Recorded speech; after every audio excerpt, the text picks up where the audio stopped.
आज women's day पे हम एक स्पेशल डिस्कशन कर रहे हैं जहां पे हम बात करेंगे कि देखिए सीनियर इकोनॉमिस्ट से मिताली निकोर, बहुत बहुत धन्यवाद आपके टाइम और समय के लिए। हमने देखा है कि वुमेन्स डे पे हम इकोनॉमी के बारे में डिस्कस करना चाहते हैं, लेकिन उससे भी ज्यादा जो है हम डिस्कस करना चाहते हैं कि औरतों की जो पार्टिसिपेशन है वर्कफोर्स में भारत में वो बढ़ गई है। स्टार्टअप फाउंडर्स से लेके कॉर्पोरेट लीडर्स से लेके हर जगह हम देख रहे हैं कि महिला जो है, नारी शक्ति जो है अब दिख रही है। तो ये जो बात है कि इकोनॉमिक लैंडस्केप कहीं ना कहीं भारत का चेंज हो रहा है औरतों की पार्टिसिपेशन की वजह से, उस पर आपका क्या ख्याल है? So Sakshi ji, first of all आपको भी एक बहुत ही happy women's day. Women's day की पूरी शुभकामनाएं आपको और सारे व्यूअर्स को। और बिल्कुल मैं ये अग्री करती हूँ कि अगर हम पिछले 10 साल का डेटा देखें तो पहले हमें ये बहुत ही एक कंसर्न था कि हमारा जो लेबर फोर्स पार्टिसिपेशन रेट है, women labour force participation rate, ये काफी घट रहा था। लेकिन पिछले 5 सालों में हम डेफिनेटली देख रहे हैं कि ये बढ़ रहा है।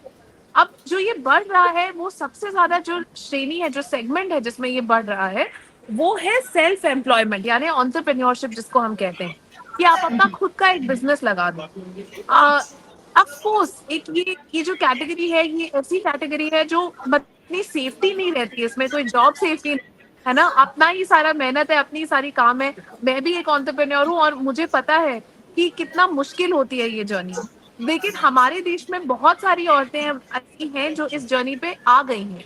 अगर हम अपने रूरल एरियाज को देखें तो nearly 1 crore self help groups हैं हमारे कंट्री में, जो कि पूरी तरह से 100% वुमेन लेड है, पूरी तरह से उसको वुमेन चला रही हैं। और वहां पे वो कैसे कैसे प्रोडक्ट्स बना रही हैं, मतलब अगर हम देखें कि कपड़ों से लेके खाने के पदार्थ और ये सब बना रही हैं, तो और वो सब हमारी सिटीज में आ रहा है, एक्सपोर्ट हो रहा है। तो ये एक बहुत ही अच्छी साइकिल चल रही है और ये बहुत सालों से चल रही है। दूसरी चीज जो हम नई देखते हैं अभी, वो है हमारा जो स्टार्टअप सिस्टम। और स्टार्टअप में जो वुमेन आ रही हैं अब नियरली 20% हो गया है, 20% हो गया है ऑलमोस्ट, कि स्टार्टअप में भी औरतें आ रही हैं।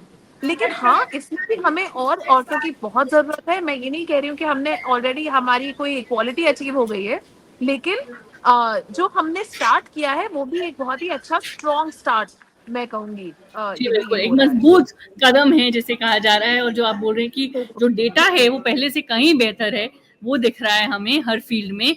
लेकिन जो एक कंसर्न है रूरल इंडिया को लेके, जो नारी वहां पे हैं उनको लेके, क्या उनका पार्टिसिपेशन भी अब बढ़ रहा है? और क्या इकोनॉमिक लैंडस्केप जो है रूरल इंडिया का भी चेंज होगा? क्योंकि ज्यादा महिलाएं जो हैं, जैसे कि आपने कहा, हर किस्म का काम कर रही हैं, हर किस्म के सेल्फ हेल्प ग्रुप्स बन रहे हैं वहां पे भी वो खुद का बिजनेस शुरू कर रही हैं, अपने आप को फाइनेंशियली लिटरेट बनाने की कोशिश कर रही हैं। तो क्या ये सारे ही स्टेप्स की वजह से आपको लग रहा है कि वहां पे भी जो इकोनॉमिक लैंडस्केप है भारत का वो बदल रहा है? बिल्कुल साक्षी, इसमें कोई क्वेश्चन ही नहीं है कि ये सब चेंजेस जो आपने बोले ये सब हो रहे हैं। सी, इसका क्या रीजन है? इसका एक थोड़ा सा गवर्नमेंट पुश को भी मैं क्रेडिट देना चाहूंगी। जो हमारा जनधन आधार मोबाइल लिंकेज वाला पूरा पुश दिया गया और इतने सारे नए बैंक अकाउंट्स बने, अब उससे एक फाइनेंशियल रिस्पॉन्सिबिलिटी तो किसी के ऊपर भी आ जाती है कि हाँ, अब मेरे पास बैंक अकाउंट आ गया है, अब मैं समझ रही हूँ कि बैंक अकाउंट क्या होता है, उसको कैसे ऑपरेट करना है। और मोबाइल फोन यूसेज डेफिनेटली बढ़ रहा है। अगेन, मैं ये नहीं कह रही हूँ कि सारी लेडीज के पास आ गए हैं मोबाइल फोन और स्मार्टफोन्स, ऐसा नहीं है। अभी भी उसमें बहुत बड़े गैप्स हैं। लेकिन ऐसा भी है कि एक बहुत ही लार्ज पॉपुलेशन है, एक बहुत ही ज्यादा बड़ी पॉपुलेशन है जिसके पास ये फैसिलिटीज अब हैं रूरल इंडिया में। और तीसरी चीज जो मैं पॉइंट आउट करना चाहूंगी कि बहुत सारे हमें कहते हैं प्लेटफॉर्म इकोनॉमी, मतलब कि जैसे आप अपने जो गुड्स हैं उसको एक ऑनलाइन प्लेटफॉर्म पे बेच सकते हैं। तो बहुत सारी एंटरप्रेन्योर्स हैं रूरल एरियाज में जो इस प्लेटफॉर्म इकोनॉमी पे ज्वाइन कर रही हैं और अपने गुड्स और सर्विसेज बेच रही हैं। और उनको समझ में आ रहा है कि हाँ, मैं अर्बन एरियाज में, सिटीज में अपने गुड्स बेच सकती हूँ। तो ये जो लिंकेज ऑनलाइन प्लेटफॉर्म्स की वजह से आई है, उससे भी काफी बेनिफिट मिला है औरतों को।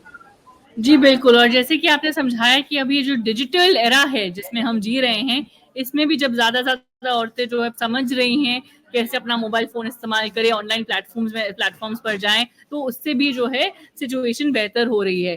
लेकिन एक चीज की जो चिंता काफी लोगों के मन में है वो ये ग्लोबली है, खाली भारत में ही नहीं पूरे विश्व में है हैं वो एक तरह से ये है जेंडर पे पैरिटी को लेके कि जो महिला हैं और जो मर्द हैं उनके बीच में अगर हम डिवाइड देखें, जहाँ तक पे स्केल्स का कंसर्न है और वो एक सेक्टर में ही नहीं, हर सेक्टर में जो फर्क है वो अभी भी दिखता है। तो उस पर आपका क्या ख्याल है कि आगे जाके भारत वहां पर कब पहुंच पाएगा जब ये इशू, ये कंसर्न इतना नहीं रहेगा? बिल्कुल साक्षी, आई थिंक अगर हम डेटा को देखें और हमारी संस्था है निकोर एसोसिएट्स जिसमें हमने डेटा को बहुत क्लोजली स्टडी किया है। 1993 से लेके 2023 का डेटा, हमने 3 दशकों का डेटा देखा है और हमने ये पाया है कि जो एक कैजुअल वर्क करके हमारी कैटेगरी होती है बेसिकली, जिसमें जैसे हमारे लेबर क्लास हो गया और मतलब ये सारे जो वर्किंग क्लास के लोग हैं जिसमें वो आते हैं, उसमें जो है ये जेंडर पे गैप का बहुत बड़ा इशू है। वहां पे जो औरतें हैं उनको करीबन करीबन आधी सैलरी मिल रही है, आधी डेली वेज रेट्स मिल रही हैं कंपेयर टू मेन।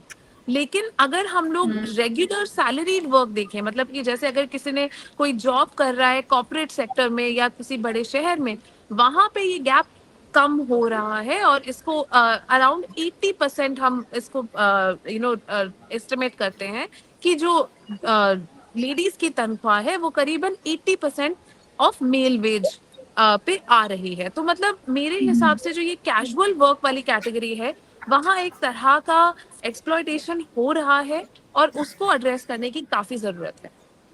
जी बिल्कुल, तो काफ़ी जो है ज़रूरी कदम जो है अभी भी लेने हैं ताकि हम जिस मोमेंटम पर पहुंचना चाहते हैं भारत की इकोनॉमी पर, जो हमारे गोल्स हैं वो सारे अचीव हो पाएँ और नारी शक्ति जो है, जो वुमेन लेड डेवलपमेंट है जो हम देख रहे हैं, वो जो है हर सेक्टर में, हर वे में जो है दिखे और फिर ये इम्प्रूवमेंट्स जो है आने वाले समय में आए। बहुत धन्यवाद आपके ख्याल जो है हमारे साथ शेयर करने के लिए, बहुत धन्यवाद।